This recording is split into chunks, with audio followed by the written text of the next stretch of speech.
Hi అండి. ఈరోజు బోటి కూర చేయబోతున్నాను. చూడండి, బాండీలు పెట్టి స్టవ్ వెలిగించి బాండీలు పెట్టాను.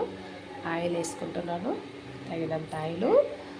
ఒక బోటి అండి, కేజీన్నర ఉంటుంది అంతా కలిపి ఆయిల్ వేసాను.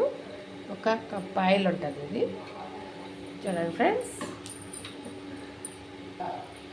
ఇది సోపు, పట్ట, లవంగం, ఆవాలు కూడా వేస్తున్నాను. ఆయిల్ కాగింది, వేసాను. ఇదిగోండి ఫ్రెండ్స్, ఉల్లిపాయలు వేగిపోయాయి. ఉల్లిపాయలు వేస్తున్నాను. ఆవాలు, సోపు చిట్లిపోయింది. చూడండి ఫ్రెండ్స్, ఇదిగోండి కరివేపాకు, ఉల్లిపాయలు వేసేస్తాను. ఆయిల్లోనే సాల్ట్ వేసుకుందాం కొంచెం. పోటీ కొస్తా ఉన్నారు, ఉడికించి కోస్తున్నారు మా వాళ్ళు.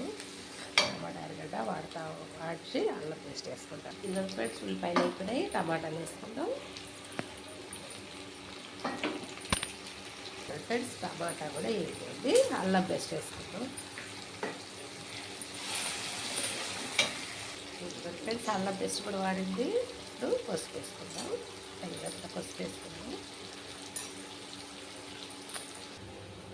ఫ్రెండ్స్ కారం, ఒక 2 స్పూన్లు కారం వేసుకుంటాను. సాల్ట్ కూడా కొంచెం దాంట్లో తక్కువ వేసాం కాబట్టి సాల్ట్ వేసుకుంటున్నాను. ఇదిగోండి ఫ్రెండ్స్, అల్లం పేస్ట్ కూడా వాడిపోయింది. ముక్కలు వేసుకునేద్దాం ఇందులో. ఇదిగోండి ఫ్రెండ్స్, ఉప్పు, కారం కూడా వేసుకుంటాం ఇందులోని. వాడ్చుకొని వేరే దబర్లో ఉడకబెట్టుకుంటాం. ఇదిగోండి ఫ్రెండ్స్, బాగా వాడినాక దబర్లోకి వేరే దబర్లోకి మార్చుకుంటున్నాను.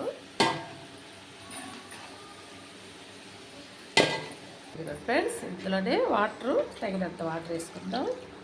ఆ వాటర్ కూడా వేసేసుకుందాం, చాలా బాగుంటుంది వేసుకుంటే. ఇప్పుడు ఉడకనిస్తాం కాసేపు. చూడండి, మూత పెట్టి ఉడికిద్దాం. ఒక ½ అవర్ అవుతుంది ఉడకడానికి. ఇప్పుడు ఫ్రెండ్స్ కొత్తిమీర, కరివేపాకు కూడా వేసుకున్నాను. చూడండి ఫ్రెండ్స్, ఉడకతా ఉంది. ముందుగానే ఉడకపెట్టేస్తున్నాం కాబట్టి కాసేపు ఉడకటే సరిపోద్ది. చూడండి ఫ్రెండ్స్, కాసేపు ఉడకాలి. చూడండి ఫ్రెండ్స్, కూర ఉడికిపోయింది. బోటి కూర. ఇప్పుడు కొత్తిమీర, కరివేపాకు వేసి ఆపేసుకుందాం. స్టవ్ కట్టేసుకుందాం. చూడండి ఫ్రెండ్స్, నేను చేసిన బోటి కర్రీ నచ్చితే లైక్ కొట్టండి, షేర్ చేయండి, సబ్స్క్రైబ్ చేయండి. కొబ్బరి మసాలా కూడా వేసుకోవచ్చు ఇందులో, కానీ నేను ఏం వేయలేదు. ఉంటానండి.